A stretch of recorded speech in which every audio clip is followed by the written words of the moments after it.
کو بس چند لمحوں میں سمیٹنے کی کوشش کروں گا انشاءاللہ۔ تشریف رکھیں آپ حضرات۔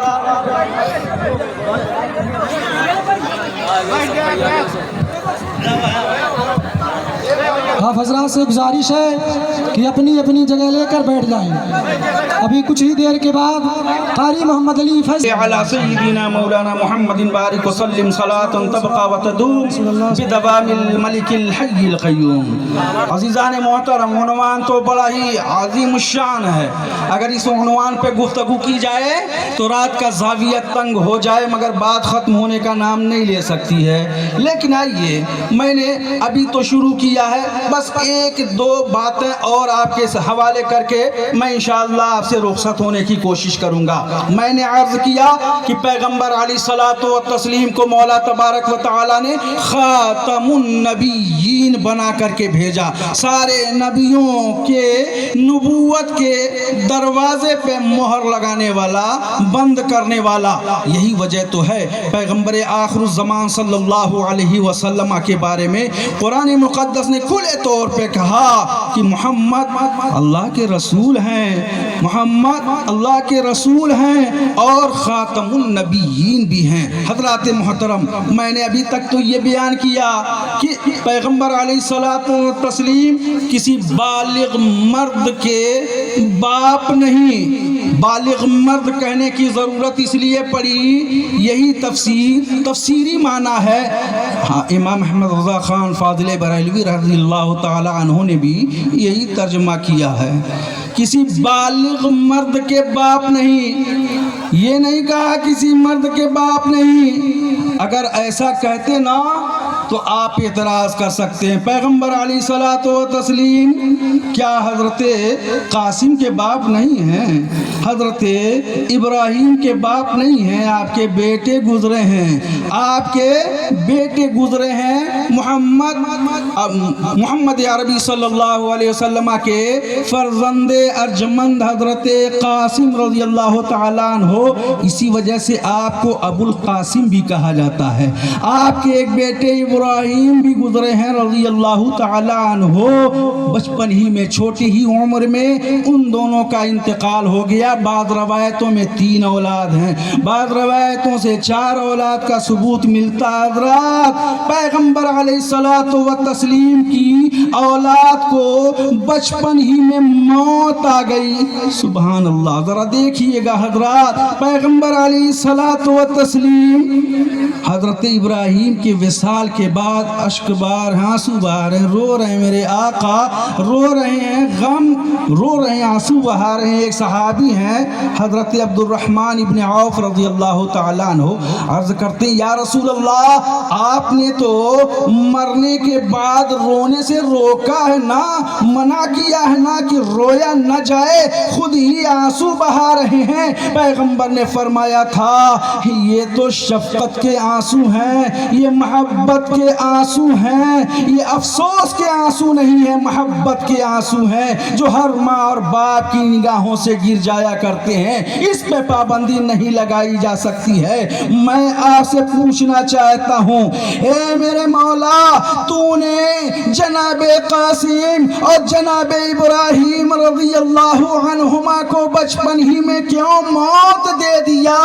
آواز آئے گی، ارے محمد کے دونوں بیٹے یا 3 اولاد کو اس لیے بچپن ہی میں موت دے دی گئی کہ اگر یہ بڑے ہوتے، بالغ ہوتے تو پیغمبر کے بعد، ارے پیغمبر کے بیٹے بھی پیغمبر ہی ہوا کرتے ہیں، تو کہیں ایسا نہ ہو محمد کے نہ رہنے کے بعد ان کے بیٹے نبی ہوتے، پیغمبر بنتے۔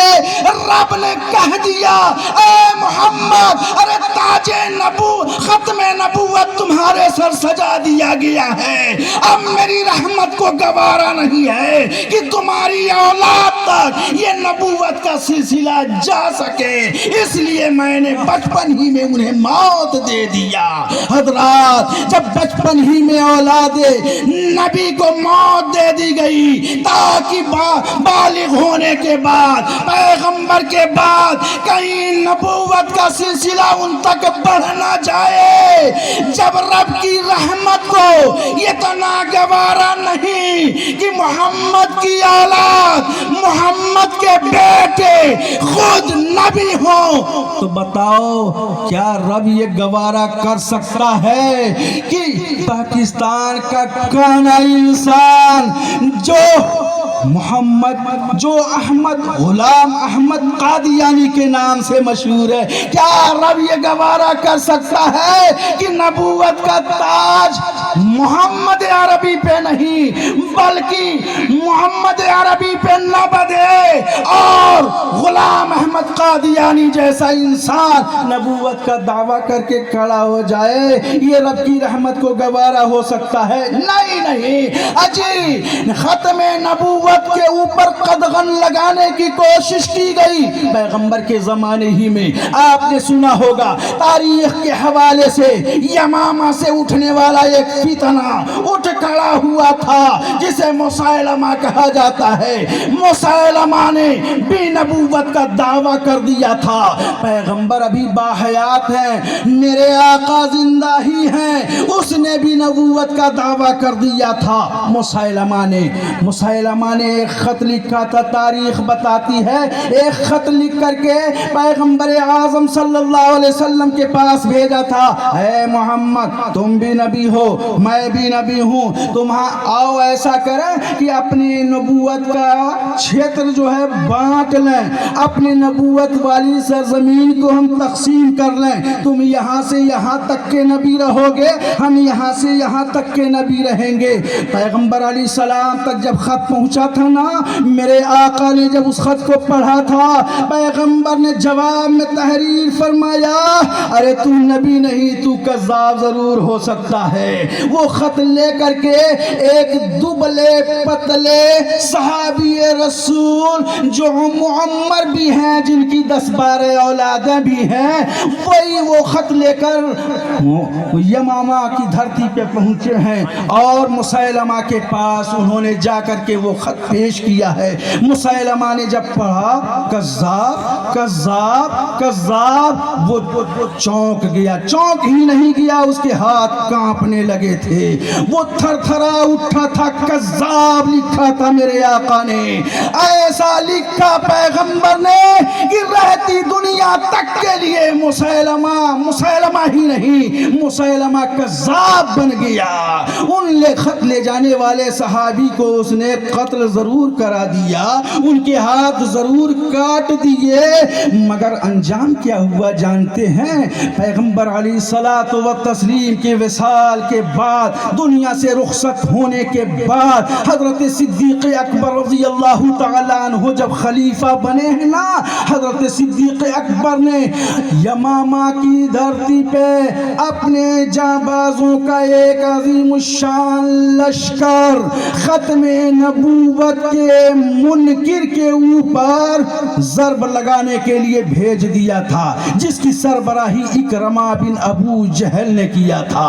اکرمہ بن ابو جہل وہ صحابی رسول جو ابو جہل کے بیٹے ہیں، ابو جہل وہ انسان جو پیغمبر کا دشمن، جس نے نبی کو نبی تسلیم نہیں کیا، ان کے بیٹے اکرمہ ہیں۔ اکرمہ کس لیے لشکر لے کے نکل رہے ہیں؟ تاریخ بتاتی ہے کہ باپ نے تو نبی ہونے کا انکار کیا تھا، مگر بیٹا ہے کہ نبوت نہیں، ختم نبوت کا انکار کرنے والے کی گردن اڑانے کے لیے خود لشکر لے کے چلا ہے۔ اس لشکر میں بڑے جلیل القدر صحابہ بھی ہیں، بدری صحابی بھی ہیں، اور عشرہ مبشرہ کے بھی چند افراد اس میں ہیں۔ حضرات وہ لشکر پہنچا ہے، اس میں وحشی نام کا انسان بھی ہے، وہ صحابی رسول وحشی جو ایمان لانے سے پہلے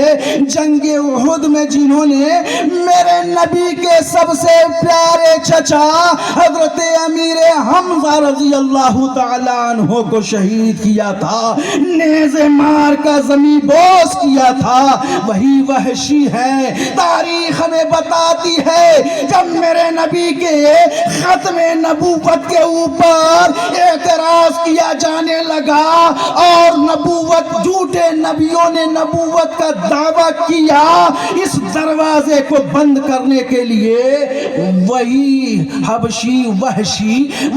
وحشی حبشی جنہوں نے امیر حمزہ کو حالت کفر میں جب حالت کفر میں وحشی تھے، انہوں نے اسلام کے سب سے بڑے مجاہد کو شہید کیا تھا، اس کا کفارہ ادا کرنے کے لیے وہی وحشی ہے گھس گئے یمامہ کے باغ کے اندر، جہاں مسیلمہ کذاب سر جھکائے وحی کا انتظار کر رہا تھا۔ انہوں نے نیزہ مار کر اسے زمین پہ گرایا اور اس کی گردن پہ اپنے قدموں کو رکھ کر کے فرمایا، اے جھوٹے نبی سن، ارے دیکھ یہ وہی وحشی ہے جس نے عالم کفر میں رہتے ہوئے اسلام کے عظیم الشان مجاہد کو قتل کیا تھا، اس کے گناہ کی تلافی کرتے ہوئے آج دنیا کے اندر سب سے بدترین جو نبی کی بارگاہ میں انسان ہے، اس انسان کو قتل کر کے اپنے گناہوں کی تلافی کر رہا ہے، یہ کہہ کر آپ نے اپنے قدموں سے اس کی گردن دبا دیا تھا۔ اللہ اکبر! کیا ہوا تھا جنگ یمامہ کے اندر؟ کیا ضرورت پیش آئی تھی جنگ یمامہ کرنے کی؟ کیوں بھیجا تھا لشکر حضرت ابو بکر صدیق رضی اللہ تعالیٰ عنہ نے؟ ابو بکر جانتے تھے یہ ایسا سنگین مسئلہ ہے، اگر اس میں ڈھیل پن برتی گئی، اگر اس میں رعایت کی گئی، قوم جری ہو جائے گی، قوم ہمت والی ہو جائے گی، اور یہ غلط عقیدہ پوری دنیا میں پھیل جائے گا۔ جو چاہے گا نبوت کا دعویٰ کرتا پھرے گا، جو چاہے گا غلط اس عقیدے کی تشہیر کرتا پھرے گا۔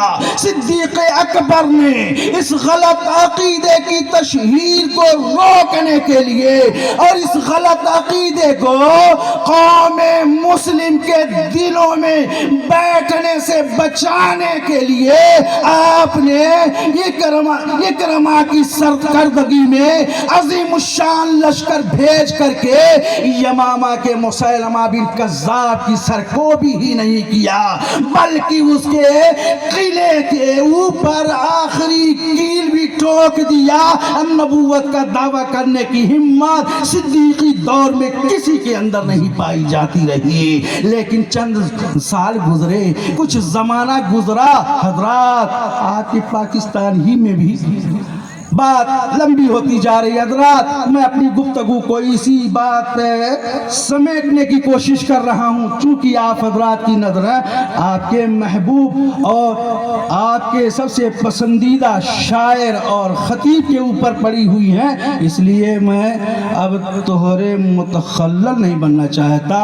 مولا تعالیٰ کی بارگاہ میں دعا ہے، مولا تعالیٰ ہم نے جو کچھ بیان کیا اس میں اگر میری سبقت لسانی، میری زور بیانی یا میری نادانی کی بنیاد پہ کوئی غلطی سرزد ہو گئی ہو، اپنے فضل و کرم سے ہماری غلطیوں کو معاف فرما کر ہمارے ٹوٹے پھوٹے جملوں کو شرف قبولیت عطا فرمائے، آمین ثم آمین۔ وآخر دعوان ان الحمدللہ رب العالمین۔ السلام علیکم ورحمۃ اللہ وبرکاتہ۔